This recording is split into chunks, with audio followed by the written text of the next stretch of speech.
তো কখনো কি এমন মনে হয়েছে, এমন কোনো মুহূর্তে মনে হয়েছে কিনা এই কষ্টের সময়টুকুতে অপু বিশ্বাসের মতো একজন নায়িকা পাশে থাকা আশীর্বাদ? অফকোর্স অপু বিশ্বাস আমার জন্য অনেক লাকি একজন পার্সন। আমরা একসাথে অনেক ছবিতে কাজ করেছি, অনেক চড়াই উতরাইও আমরা দেখেছি, একসাথেই দেখেছি।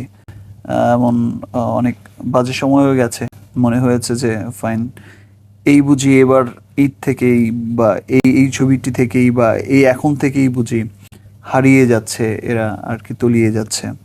তো ম্যাক্সিমাম ছবি যেহেতু ছিল অপুর সাথে, তো ফ্লপ হলে তো ম্যাক্সিমাম ছবিই ফ্লপ হবে। তো একটা দুটা ছবি খারাপও গিয়েছে, আবার থার্ড ফোর্থ ছবি থেকে এমন একটা আবার চেঞ্জ এনে দিয়েছে যে পেছনের দু ফ্লপ ছবিকে ভুলিয়ে একদম আবার ইন্ডাস্ট্রিকেই চাঙ্গা করে দিয়েছে। মানে অপুকে আমার সবসময় এই জন্য মনে হয়েছে যে ফাইন, আমার she is lucky for me.